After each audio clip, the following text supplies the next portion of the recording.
Hola a todos! Willkommen zu einer weiteren Folge von Mattes Mate Mission Uruguay an Welt. Heute mit Kater Smokey. Kleiner, willst du auch mal ins Fernsehen? Ja. Guck mal, da sind Uruguayer. Den kannst du mal zuwinken. Hallo. In der letzten Folge habe ich euch unsere Reiseroute vom Südosten Uruguays bis ins nördliche Departamento gezeigt. Wir haben bewusst auf einen festen Zeitplan verzichtet. Wenn uns die Müdigkeit überkommt, möchten wir ganz spontan in einem Airbnb oder Hotelzimmer übernachten. Da wir außerhalb der Hauptsaison unterwegs sind, sollte das ohne Probleme möglich sein.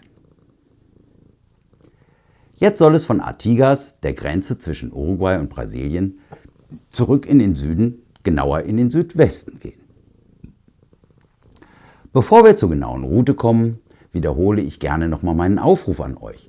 Wenn ihr in einer dieser Regionen lebt, die wir besuchen werden und im Oktober 2025 Zeit und Lust habt, unsere Fragen zu beantworten, bitte lasst mich das wissen. Gerne via E-Mail. Die E-Mail-Adresse findet ihr in der Kanalinfo. So, von Artigas fahren wir weiter nach Salto. Salto ist die Hauptstadt des gleichnamigen Departamentos und gilt als zweit- oder drittgrößte Stadt Uruguays, je nachdem, welche Quellen man heranzieht. Etwa 105.000 Menschen nennen diese Stadt ihr Zuhause. Die Stadt liegt malerisch am Rio Uruguay, dem Grenzfluss zwischen Uruguay und Argentinien. Interessanterweise gibt es hier keine Brücke, aber in der Nähe befindet sich ein befahrbarer Staudamm, der als Verbindungsstraße nach Argentinien dient. Als besondere Attraktion, Als besondere Attraktion gelten die Wasserfälle von Salto Grande, die einen Besuch wert sein sollten.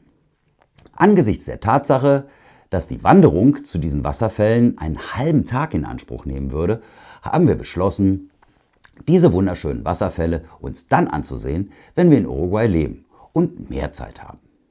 So bleibt uns mehr Raum für andere Entdeckungen auf unserer Reise. Von Salto fahren wir weiter nach Paysandú.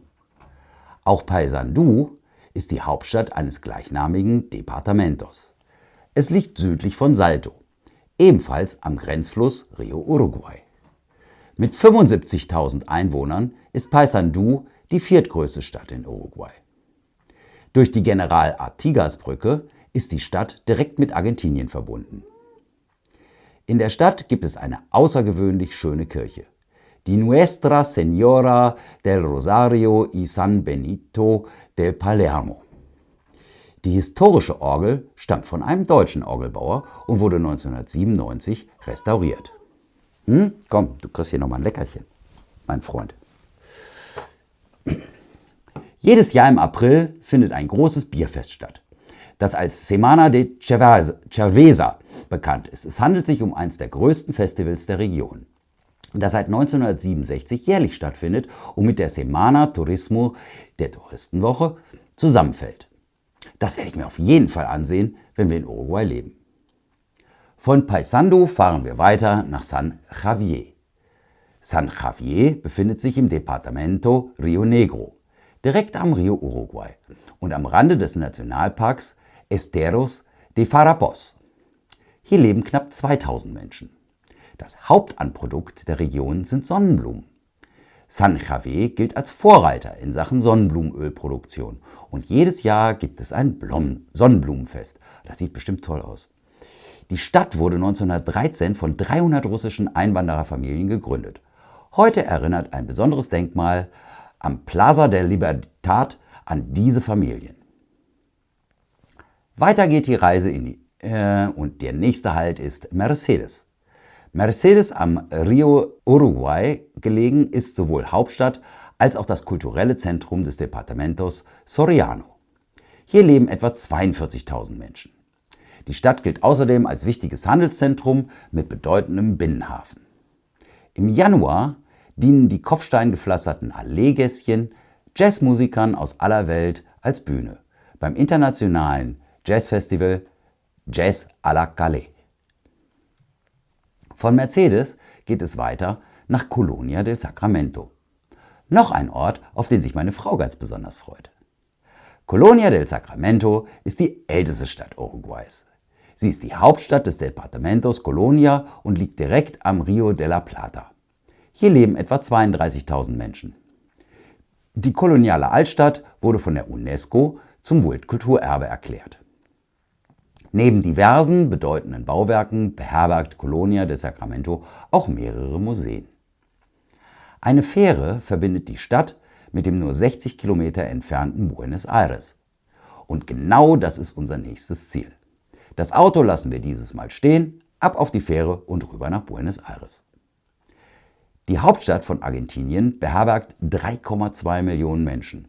Wie sich das wohl anfühlt, wenn wir von einem Küstenort mit 32.000 Einwohnern in eine Stadt mit 3,2 Millionen Einwohnern zu fahren, das sind 100-mal so viele Menschen. Das wird spannend.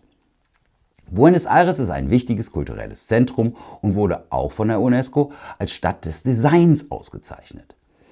Je nach Lust und Wetter möchten wir hier 1 oder 2 Tage verweilen. Geht das? Können wir als gewöhnliche Touristen einfach die Fähre nutzen oder brauchen wir da neben dem Reisepass noch irgendwas? Schreibt es uns gerne in die Kommentare. Wenn unsere Füße nicht mehr wollen, geht's wieder rüber über den Rio de la Plata zurück nach Colonia del Sacramento. Da steht ja unser Mietwagen. Und dann weiter nach Juan el Lacase. Unseren Recherchen nach ist Juan el Lacase ein wirklich malerischer Küstenort. Unklar ist uns allerdings, was ein Ort mit knapp 13.000 Einwohnern mit einem Hafen und einem Flughafen macht. Also, das finden wir aber sicher raus. Unsere geplante Route führt weiter nach San José de Mayo. Die kleine Stadt San José de Mayo war tatsächlich mal die Hauptstadt von Uruguay und bekannter als Montevideo. Heute ist San José de Mayo die Hauptstadt des Departamentos San José. Hier leben etwa 36.000 Menschen. Die Stadt liegt knappe Autostunde von der Küste entfernt. Von San José de Mayo fahren wir nach Santa Lucía. Santa Lucía liegt im Departamento Canelones, am Fluss Santa Lucía. Die Stadt hat ca. 17.000 Einwohner. Santa Lucía liegt etwa 50 Kilometer von Montevideo und etwa 1 Autostunde von der Küste entfernt. Canelones ist jetzt unser nächstes Ziel. Ihr erratet es vielleicht? Ja, richtig, Canelones ist die Hauptstadt des Departamentos Canelones. Rund 19.000 Menschen sind hier zu Hause. Die Region ist außerordentlich gut an das Straßennetz angebunden. Außerdem gibt es sogar einen Bahnhof mit Personenverkehr und Verbindungen in das 45 Kilometer entfernte Montevideo. Weiter geht es nach Florida. Ja, richtig gehört. Auch in Uruguay gibt es ein Florida. Man spricht das aber, soweit ich weiß, Florida. Florida ist die Hauptstadt des Departamentos Florida. Die Stadt liegt etwa 100 Kilometer von Montevideo entfernt. Auch hier gibt es eine Bahnverbindung. Das ist in Uruguay außergewöhnlich. Das ehemalig riesige Schienennetz wurde im Wesentlichen zum Transport von Rindern genutzt und ist mittlerweile größtenteils nicht mehr in Betrieb. 1988 besuchte sogar mal der Papst Johannes Paul II. Die Stadt. Zum Fiesta de San Cono, Uruguays wichtigem religiösen Fest, immer am 3. Juni, pilgern die religiösen Menschen in Mietbussen und Sonderzügen nach Florida. Und schon sind wir beim letzten Punkt unserer vorläufigen Rundreise.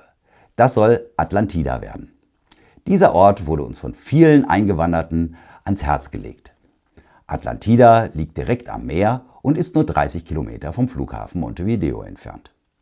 Damit endet dann unsere Uruguay-Rundreise. Von Atlantida fahren wir wieder nach Piriápolis in das von uns gemietete Haus, was wir am Anfang des Urlaubs auch schon hatten. Vermutlich gönnen wir uns dann mal 1 bis 2 Tage Ruhe. Wir waren ja ziemlich viel auf Reise. Je nachdem, wie lange wir bei dieser Rundreise unterwegs waren, dürfen wir in Uruguay anschließend noch 14 bis 18 Tage genießen. Was wir für diese Tage planen, verrate ich euch in der nächsten Folge von Mathe Smarte Mission.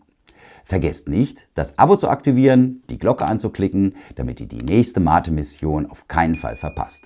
So bleibt ihr auf dem Laufenden, wie sich unsere Pläne entwickeln und was davon tatsächlich in der Realität umgesetzt wird. Das war's für heute. Hasta la próxima, wenn es wieder heißt Mathe Smarte Mission. Que estén bien und auf Wiedersehen. Tschüss. Kommt, Kratasmutti, jetzt gehen wir.